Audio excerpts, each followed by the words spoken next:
Hello all welcome to ఇన్ఫోటాక్స్. 'Daaku Maharaj' మన నందమూరి నటసింహం బాలకృష్ణ గారు నటిస్తున్న సినిమా టీజర్ నిన్న రిలీజ్ అయింది. టీజర్ అయితే నెక్స్ట్ లెవెల్‌లో ఉంది. అండ్ బాలకృష్ణ గారి గురించి ఫస్ట్ మనం మాట్లాడుకుందాం. ఎందుకంటే బాలకృష్ణ గారు ఒక టైంలో చాలా బ్యాడ్ ఫిల్మ్స్ చేశారు. బ్యాడ్ స్టోరీస్ సెలెక్ట్ చేసుకున్నారు. బట్ ఈ 'అఖండ' వచ్చాక ఆయన చేస్తున్న ఫిల్మ్స్ అన్నీ చాలా పర్ఫెక్ట్‌గా ఆయన స్టోరీస్ అన్నీ చాలా డీటెయిల్డ్‌గా తెలుసుకుంటూ ముందుకెళ్తున్నారేమో అనిపిస్తుంది. ఎందుకంటే 'వీరసింహారెడ్డి' కూడా సినిమా బానే ఉంటది. ఓవరాల్‌గా రిజల్ట్ ఏంటనేది పక్కన పెడితే, సినిమా పరంగా మరి క్రింజు ఆ టైప్ ఆఫ్ టాక్ అయితే రాలేదు 'వీరసింహారెడ్డి' కూడా.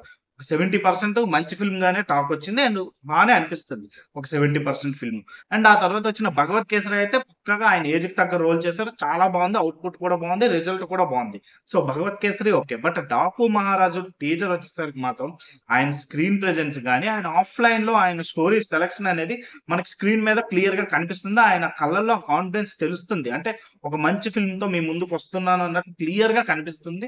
అండ్ టీజర్‌లో ఆయన స్క్రీన్ ప్రెజెన్స్ అయితే నెక్స్ట్ లెవెల్‌లో ఉంది. ఈ మధ్య కాలంలో నిజంగా ఇది చాలా మంది రెగ్యులర్ టీజర్ అని అనుకుంటే నాకు తెలీదు గానీ, బట్ నాకైతే ఈ మధ్య కాలంలో ఒక టీజర్ హై ఇచ్చిందంటే మాత్రం అది 'డాకు మహారాజే'. దానికి కారణం కూడా ఒకటుంది. 'ద మ్యాన్' తమన్ కాదు 'ద మ్యాన్'. ఎందుకంటే బాలకృష్ణ గారి ఫిల్మ్ వచ్చేసరికి తమన్ 'ద మ్యాన్‌గా కన్వర్ట్ అయిపోయి బీజీఎం నెక్స్ట్ లెవెల్‌లో ఇస్తున్నాడు. ఇది 'అఖండ' నుంచి జరుగుతుంది. 'వీరసింహారెడ్డి' కూడా మ్యూజిక్ చాలా బాగా ఇచ్చాడు నా వరకైతే.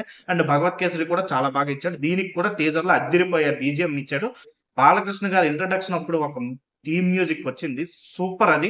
సో, తమన్ ఆల్రెడీ ఒక ఫార్మ్‌లో ఉన్నాడు. నెక్స్ట్ లెవెల్ ఫార్మ్‌లో ఉన్నాడు. ఇప్పుడు 'పుష్ప 2' కూడా కొంచెం వర్క్ చేశాడని అంటున్నారు. అవన్నీ పక్కన పెడితే తమన్ అయితే కొంచెం ఇండస్ట్రీలో నంబర్ 1 మ్యూజిక్ కంపోజర్ గానే కొనసాగుతున్నాడు. ఇందులో ఎటువంటి సందేహం లేదు. అండ్ బాలకృష్ణ గారికైతే గట్టిగానే మ్యూజిక్ ఇచ్చాడు. అండ్ బాబీ కొల్లి గారు ఈ మూవీ డైరెక్ట్ చేశారంటే కొంచెం నమ్మడానికి డౌట్ వస్తుంది. ఎందుకంటే ఆయన 'వాల్తేరు వీరయ్య' హిట్ కొట్టినా కూడా అది కూడా కామన్ రెగ్యులర్ ఫిల్మ్ లాగా అనిపించింది తప్ప మరి గ్రేట్ ఫిల్మ్ ఏం కాదు. నేను 'చిరంజీవి' ఫ్యాన్ అయినా కూడా నాకది గ్రేట్ ఫిల్మ్ ఏం కాదు. బట్ 'చిరంజీవి' గారిని కొంచెం మంచిగా చూపించాడు. మంచిగానే తీసాడు, హ్యాండిల్ చేసాడు అనిపించిన అందులో కూడా డైరెక్షన్ లోపాలు చాలా ఉన్నాయి నా వరకైతే. సో, ఈ సినిమాలో అవేవి కనబడట్లేదు అనిపిస్తుంది. చాలా పవర్ ప్యాక్డ్‌గా స్టోరీని రాసుకున్నాడు. అండ్ అవుట్‌పుట్‌ను కూడా చాలా పవర్ ప్యాక్డ్‌గానే తెప్పిస్తున్నట్టుగా అనిపిస్తుంది నాకైతే మాత్రం. సో, బాబీ కొల్లి ఒక స్టెప్ ఎక్కే ప్రయత్నం చేస్తున్నాడు. ఆహ్, మన ఆల్రెడీ కొంచెం మసకబారిపోయిన డైరెక్టర్స్ అయిపోయారు. అంటే లెజెండరీ డైరెక్టర్స్ కూడా బాగా ఫార్మ్ తప్పిపోయి ఉన్న డైరెక్టర్స్ లిస్ట్‌లోకి వెళ్ళిపోతాడేమో బాబీ అని అనిపించింది నాకు. బట్ లేదు. ఈ ఫిల్మ్‌తో ఒక స్టెప్ ముందుకు వెళ్ళే ఛాన్సే తీసుకుంటున్నట్టు అనిపిస్తుంది. అండ్ ఆ ప్రయత్నం జరుగుతున్నట్టే అనిపిస్తుంది నా వరకైతే. సో, ఓవరాల్‌గా అయితే మాత్రం టీజర్ చాలా బావుంది. అండ్ ప్రొడ్యూసర్ గురించి మాట్లాడుకోవాలి. ఎందుకంటే 'నాగవంశి' గారు చాలా నిజంగా ఆయన ప్రొడక్షన్ హౌస్ నుంచి వస్తున్న ఫిల్మ్స్ అన్నీ కూడా చాలా మంచి క్వాలిటీ అవుట్‌పుట్‌తో వస్తున్నాయి. అండ్ ఆయన ఇన్‌పుట్స్ కూడా ఆ సినిమాల్లో ఉంటుందనేది అర్థమవుతుంది. అంటే నాకిలా కావాలి, ఇలా కావాలని 'నాగవంశి' గారు ఎందుకో తెలుగులో ఉండిపోయి ఒక విధంగా చెప్పాలంటే శ్రీనివాసరావు, త్రివిక్రమ్ శ్రీనివాసరావు గారి స్పీచ్ లాగా ఆయన ఇక్కడ ఉండిపోవడం వల్ల కొంచెం అండర్ రేటెడ్ అయిపోతున్నారు.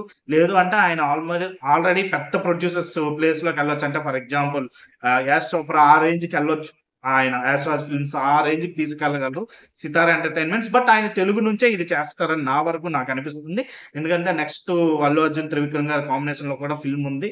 సో, అది కూడా చాలా పెద్ద ఫిల్మ్ అనే అంటున్నారు. సో, ఓవరాల్‌గా అయితే మాత్రం 'నాగవంశి' గారు ఇన్‌పుట్స్ కూడా అంటే ఆయన ప్రోత్సాహం కూడా ఈ సినిమా ఇలాగ అవుట్‌పుట్ రావడానికి కారణం అని నేను అనుకుంటున్నాను. ఓవరాల్‌గా అయితే మాత్రం సినిమా టీజర్ సూపర్‌గా ఉంది. సినిమా కూడా చాలా బావుంటదని ఆశిస్తున్నాను. అండ్ మీకేమనిపిస్తుందో కామెంట్ చేయండి. అంతకంటే ముందు 'డాకు మహారాజ్' టీజర్ చూసి వచ్చి రివ్యూ చూడండి.